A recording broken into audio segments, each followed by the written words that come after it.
Olá, meu nome é Gustavo Pradahinkel e hoje vamos falar um pouco sobre probabilidade e aleatoriedade. Bem, vamos começar falando sobre dados.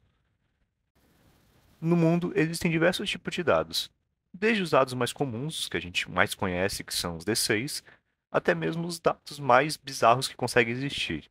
Por exemplo, um D30, um D100 e por aí vai.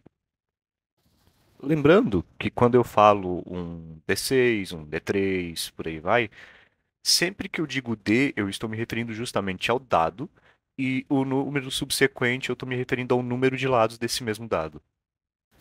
Bem, continuando. Cada dado, normalmente, possui uma chance igualitária de cair qualquer um dos lados, a menos que o dado seja viciado, óbvio. E nós podemos conseguir o valor médio de cada jogada, também conhecido como valor esperado, por base de uma simples conta. Seria somar todos os números de todos os lados, por exemplo, no caso de um D6, 1 mais 2 mais 3 mais 4 mais 5 mais 6, e dividir pelo número de lados. No caso, o número total de lados. Por exemplo, um D6 seria 6. Assim, a gente teria o valor médio de cada jogada. Claro que para isso funcionar, a gente tem que lembrar que todos os lados têm que ser igualitariamente prováveis. Mas e se a gente tiver dados personalizados? Por exemplo, que nem no próprio livro diz, se a gente tiver um D6 com os números modificados, onde a gente teria três números uns, dois números 2 e um número 3. Bem, teoricamente ele se comporta como um D3, já que ele só comporta três números. Só que é muito mais provável o jogador conseguir tirar um número um pouco menos provável ele tirar o número 2 e muito menos provável ele tirar o número 3. Se a gente quiser, a gente também pode calcular a jogada média, que nesse caso seria tipo um mais 2 mais 2 mais 3, que seria equivalente a 10. Então a gente iria dividir pelo número de lados. Como a gente está tratando de um D6, a gente teria que dividir por 6. E então a gente teria uma média de mais ou menos 1,66. Com base nesse número que a gente conseguiu, nesse valor médio, nessa jogada média, a gente consegue não prever como o jogo vai fluir, mas talvez conseguir adaptar o jogo com base nessa possível, como eu posso dizer, nesses possíveis resultados. Como cada jogada anterior não influencia nas jogadas posteriores, a gente deve chamar cada jogada de independente. No caso, jogada independente, né? Mas como a gente pode fazer para conseguir números diferentes de dados diferentes? Bem, se a gente pegar um único dado, por exemplo, com uma numeração, sei lá, de 20 lados, na primeira, segunda, nas primeiras jogadas, ele vai parecer muito aleatório. Até porque, quanto maior a quantia de lados, maior a chance de ser um número diferente. Mas, independente, lembrando, a gente está falando de um único dado. Independente da quantia de lados que o dado tenha, depois de várias jogadas, por exemplo, 100 mil, 10 mil jogadas, a gente vai perceber que o valor médio vai tender muito para o valor médio calculado previamente. Então, sim, para um único dado, uma hora ou outra ele vai tender para a média. Ou seja, quanto maior o número de lados que o dado possui, mais demorado é para que esse dado venha a alcançar essa determinada média.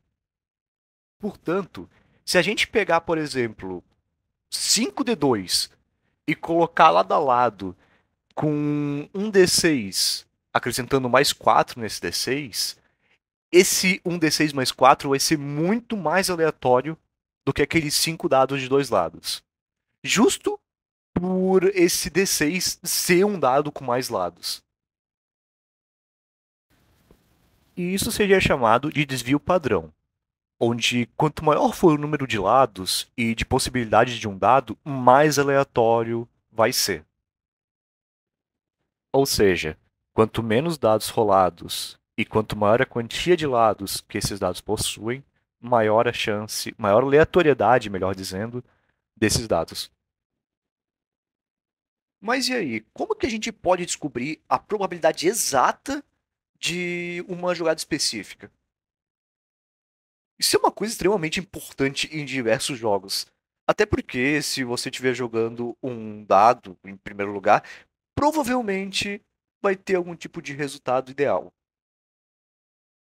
Bem, para isso, nós contamos duas coisas. Primeiro, a gente tem que contar o número total de maneiras de rolar os dados, não importa qual seja o resultado, e em seguida, com, é, e em seguida contar o número de maneiras de rolar os dados que obtém o resultado que você realmente deseja. Então a gente vai dividir o primeiro número pelo segundo e a gente vai ter a nossa tão desejada probabilidade. Como esse resultado vai ser dado em decimais, a gente pode multiplicar por 100 para conseguir uma porcentagem de uma forma que a gente conhece, tipo 1, 10, 25%. Bem, vamos falar também um pouco sobre as simulações de Monte Carlo. Bem, digamos que a gente tem uma quantia muito grande de dados com muitos lados, algo tipo muito grande mesmo. E a gente não consiga fazer essa conta diretamente. Tem duas formas da gente tentar chegar nesse resultado. A primeira é usando um algoritmo para conseguir ler diretamente, ou seja, colocar no computador e fazer as contas que a gente precisa. E a segunda é usando a simulação de Monte Carlo, onde basicamente a gente vai fazer diversas tentativas e isso de certa forma é sim algo bom, porque como a gente já viu anteriormente, quanto mais a gente joga um dado, maior é a chances, tipo, desculpa, maior a proximidade que a gente vai ter da média que a gente precisa. Bem, como a gente sabe qual a diferença entre algo que é dependente e algo que é independente? No caso, algo que é independente pode ter cada rolagem individual tida como um evento separado, enquanto tudo que é dependente é literalmente o oposto ao independente. E quando você tem probabilidades separadas e independentes, e você quer saber qual é a probabilidade de que todas elas aconteçam, você pode pegar uma das probabilidades individuais e multiplicá-las. Bem, vamos falar um pouco sobre negação. Digamos que nós jogamos vários dados, caíram diversos resultados e nós precisamos tirar um resultado específico. Como, por exemplo, nós tacamos 6 dados e 6 lados. A gente vai ganhar o jogo se a gente conseguir fazer com que um desses lados saia com 6, pelo menos um desses lados. E para fazer esse cálculo, exigem muitas equações e vai ser um saco de fazer.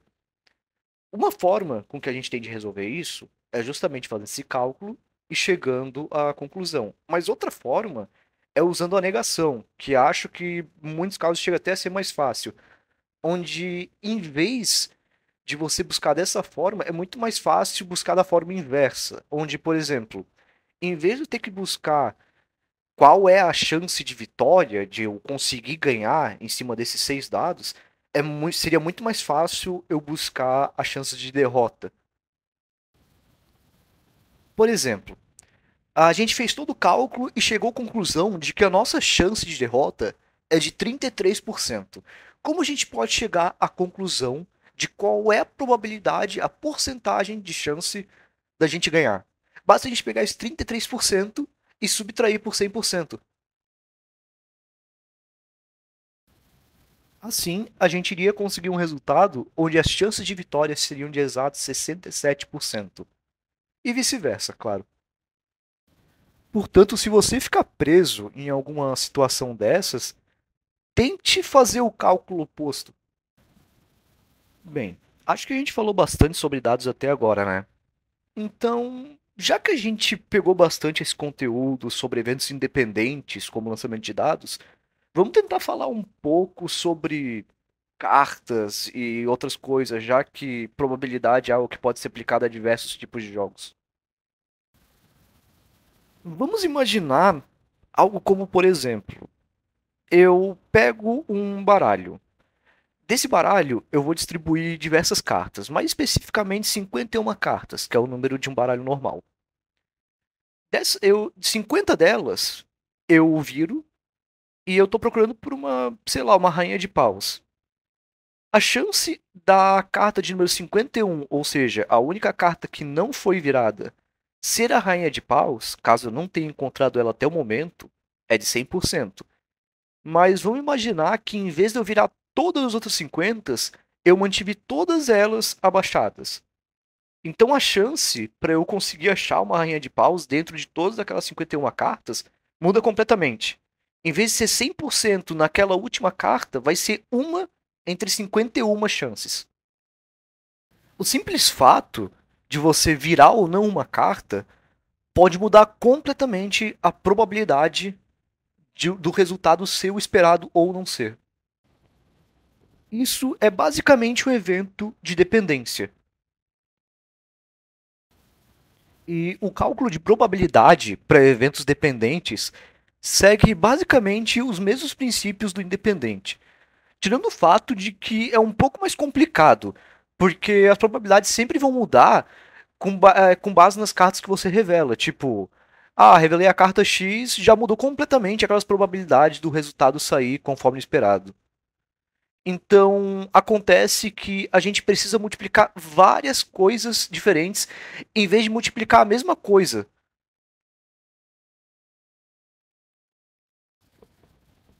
Caso você queira repetir o desafio. E isso leva a gente a um problema bem famoso que se chama o problema de Monty Hall. O problema foi apresentado no programa de televisão Let's Make a Deal, nos Estados Unidos. O paradoxo de Monty Hall considera que existem três portas. Atrás de uma existe um prêmio e, atrás das outras duas, não existe nada.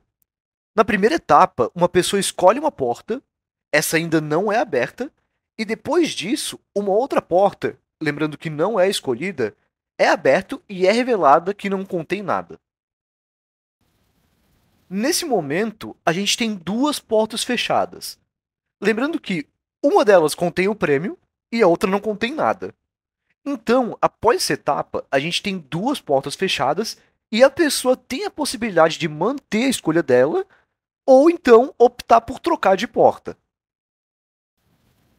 Aí nós chegamos à seguinte dúvida: qual a chance da gente conseguir escolher a porta certa? A gente deveria manter a nossa porta ou deveríamos pegar a outra porta? A verdadeira resposta é que a troca aumenta a nossa chance de ganhar de 1 para 3 para 2 para 3. Mas aí você se pergunta, por que que a chance aumentou? Bem, basicamente a chance aumentou porque a partir do momento que a gente escolheu a primeira porta e eles deram a chance da gente de trocar de porta para uma ou outra, sendo que a terceira porta foi aberta e foi revelado que não tinha nada, a nossa chance aumenta, mesmo que a primeira chance seja igual. Ou seja, a porta que eu escolhi primeiramente, ela pode muito bem ser a porta certa. Mas por conta deles terem deixado a gente escolher outra porta, existe uma chance maior de que aquela outra porta seja a porta verdadeira. E isso é justamente o que o apresentador do programa quer. Que você pense que aquela outra porta, a que você não escolheu até o momento, é a verdadeira e que você troque para ela. E isso faz com que, de fato, provavelmente você vai acabar trocando, porque se eles te deram essa chance, nossa, eles devem ser muito bonzinhos, eles obviamente vão estar te ajudando. Mas a verdade é que o programa sabe muito bem disso. Ele não vai simplesmente te dar o prêmio. Ou seja, eles nem sempre vão dar essa oportunidade do jogador de fazer essa troca de portas. Grande parte das vezes, se você já pegar uma porta errada, eles simplesmente vão encerrar ali, vão te dar o prêmio e acabou. Agora, se você pegar uma porta certa, existe uma grande chance deles te oferecerem essa troca de porta. para que assim você acabe caindo e trocando de porta e pegando um prêmio muito pior, ou então até mesmo nenhum prêmio.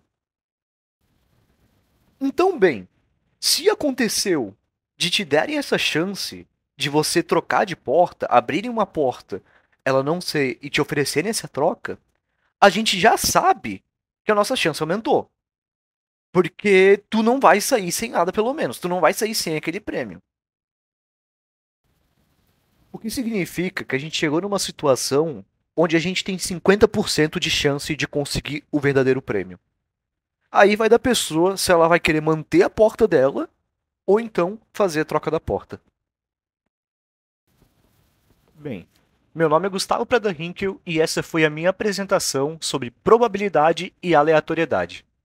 Muito obrigado.